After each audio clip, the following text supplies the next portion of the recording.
Salah satu yang dapat menghancurkan sebuah keluarga adalah perekonomian keluarga tersebut. Ya. Maksudnya?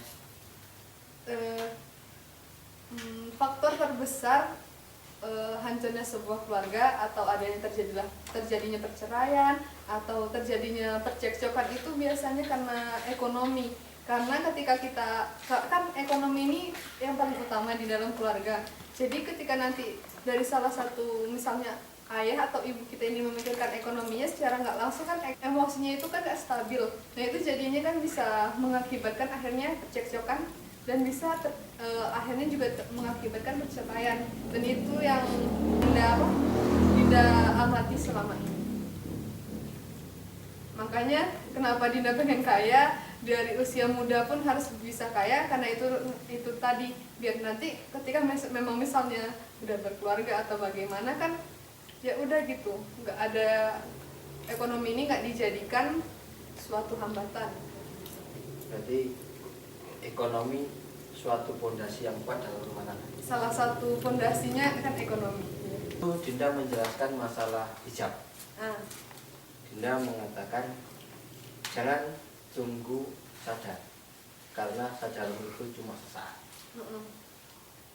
Apa itu? Jangan tunggu sadar, sadarmu cuma sesaat. Gini kan, misalkan kita hanya baru sadar, tapi kita nggak langsung melakukan kayak gitu. Jadi jangan ya kita abis udah sadar, udahlah kita udah sadar. Mungkin kita melakukannya itu besok-besok aja lagi kayak gitu. Tapi sebisa mungkin kalau bisa secepatnya ya kita lakukan hal tersebut kayak gitu. Kemudian masalah hijab, Dinda mengatakan antara hati sama hijab itu beda ceritanya. Orang beranggapan akan percuma saja dia berhijab kalau dia masih menghibah orang lain, masih istilahnya masih menjelekkan orang lain dan sebagainya. Seakan-akan dia tidak bisa menghijab hatinya sendiri. Tapi di sini Dinda mengatakan berbeda. Antara hijab dan hati itu kan berbeda, tidak sama. Kalau di sini kan hijabnya salah satu hijab ini, hijab jilbab dulu gitu. Jadi kan kalau antara hati dengan pakaian kita dari luar itu nggak selalu bisa kita sesuaikan. Sedangkan kalau jilbab ini kan memang udah aturannya untuk muslimah itu menutup auratnya. Jadi jangan seperti apapun sifat seorang muslimah, kita nggak bisa menjudge dia tentang kamu kalau pakai jilbab kamu nggak boleh kayak gini kayak gitu, nggak itu beda lagi masalahnya. Makanya itu dia bilang hijab sama hati itu beda gitu. Tapi secara nggak langsung nanti kalau kita mikir kalau kita udah pakai jilbab, kita udah berhijab, insya Allah ketika kita mulai menghijabkan diri secara nyata, insya Allah hati juga kan ikut terhijab kayak gitu. Oke, kemudian dalam hijab kan itu pakaian seorang muslimah. Jadi kalau seorang muslimah yang berhijab tapi kan masih ada yang menggunakan celana yang ketat, baju yang seakan-akan mereka hanya sebagai fashion. Tidak untuk menutup aurat, hanya untuk saya untuk gaya-gayaan. Oh jilbab ini modelnya kayak gini, kebanyakan seperti itu. Jadi nggak merasa hijab itu sebagai kewajiban atau pakaian mereka itu sebagai kewajiban, tapi sebagai fashion, hanya sebagai fashion. Kira-kira kalau pandangan seorang perempuan sebagai Dinda anggap dia mewakili bagaimana? Sebenarnya memang untuk menyadarkan diri sendiri awalnya kan emang susah, terutama kalau kita masih suka bergaya-gaya dan dandan kayak gitu kan. Emang mungkin fashion ini lebih kita utamakan dibanding yang seharusnya akhlak berpakaian yang seharusnya gitu. Tapi sebenarnya semoga aja kalau kita yang diberi kesempatan, terutama nih buat teman-teman yang punya badannya udah kurus gitu kan, lebih mudah nyari baju yang longgar-longgar. Nah itu Dina kadang ngeliat ya lah, orang itu enak baju badannya kecil, kalau nyari baju longgar-longgar mudah nih tertutup semuanya kayak gitu. Ya mulai dari sekarang itu yang bisa, kalau kita bisa mengubah, kita mau berubah, ya tolong diubah, kan nggak ada waktu lagi untuk mengulur-ngulur perubahan. Oke. Dalam buku ini yang lama saya renungkan, ada sebuah kata di situ, mama, ibu, dan bunda, di halaman 28. Di situ saya lama merenung kenapa dan ada apa dengan sosok ibu.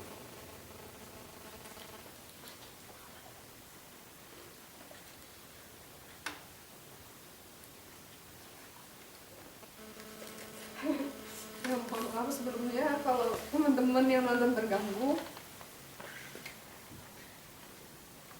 Jujur Dina waktu nulis ini, Dina juga nangis. Ya, tempat selama ini sejak orang tua Dinda udah nggak bareng-bareng, kan Dinda dibesarin sama ibu. Jadi menurut Dinda, ibu itu ya hebat banget orangnya kayak gitu. Pekerjaan seorang ibu itu nggak bisa dilakukan oleh seorang ayah, tapi pekerjaan seorang ayah bisa dilakukan oleh seorang ibu kayak gitu. Ya tanpa kita sadari sebenarnya pengorbanan seorang ibu itu sangat banyak kayak gitu kan.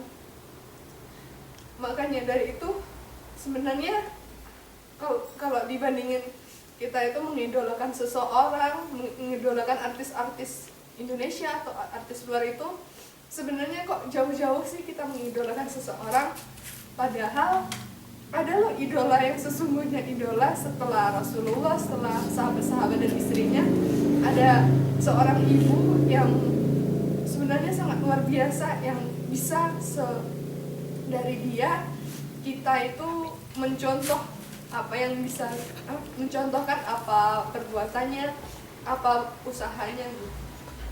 Ya mungkin sebagian dari kita sering kesel, ibu suka ngomel, ibu suka marah kayak gitu. Tapi kalau kita ngambil sisi positifnya, sebenarnya ya itu, ibu itu adalah salah satu orang yang patut kita ambil sebagai contoh di kehidupan kita. Boleh nggak di paragraf yang itu Dinda bacakan untuk sebagai ungkapan Dinda kepada ibu Dinda atau kepada para ibu yang ada.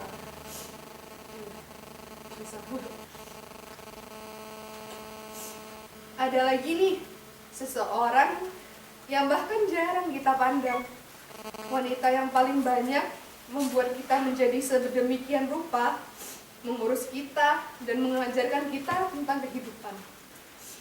Ia adalah guru yang mengajar, yang paling baik dan yang paling hebat dari semua guru. Batin yang paling peka, dia adalah pembaca masa depan terbaik. Ia mengetahui kalau kita jadi ini dan itu di masa depan kelak. Siapa lagi kalau bukan mama, ibu, bunda, atau apalah kamu menyebutnya. Bagi kita, sosok wanita ini adalah wanita yang memiliki kekuatan besar. Dari doanya, kita bisa menjadi kita yang sehat hingga saat ini. Selain itu, dia adalah penyembuh paling ampuh. Kasih sayang dan masakannya waktu sakit aja udah bisa menyembuhkan. Banyak cerita hidupnya yang harusnya kita jadikan pelajaran. Hati dan jiwanya memang sangat-sangat kuat. Tak heran, ia menjadi satu alasan agar kita berani bermimpi dan tidak takut jika gagal nanti. Dia mengajari kita menjadi manusia super duper kuat. Hanya saja dia nggak tahu. Mama, ibu, bunda, kalau baca buku ini jangan nangis ya. Untuk teman-teman, apa yang ingin kita sampaikan? Satu pesan Dinda, terutama mewakili buku ini, untuk siapapun kita, jangan pernah berhenti bermimpi dan teruslah bermimpi. Tapi bukan mimpinya di dunia saat tidur, tapi bermimpilah di dunia nyata. Lalu kejarlah mimpi tersebut, karena mimpi itu nggak memandang siapa kita, karena mimpi itu nggak memandang berapa usia kita, dan mimpi itu nggak terbatas untuk siapa aja. Terima kasih. Di akhir pembicaraan kita ini. Inti dari semuanya satu bagi saya, intisarinya dalam buku ini adalah ibu, bunda, mama, atau apa yang membuat yang bagi kita menyebutnya sebagai siapa, tapi beliaulah sosok yang sangat-sangat kita harus hargai, kita hormati, bahkan harus yang paling kita sayang di antara orang-orang lain. Saya merenungi tulisan itu sangat-sangat lama. Tidak membaca langit pun menangis. Ya, hujan. Terima kasih Ya, untuk Dinda waktunya. Kita akhiri. Wassalamualaikum warahmatullahi wabarakatuh. Waalaikumsalam warahmatullahi wabarakatuh.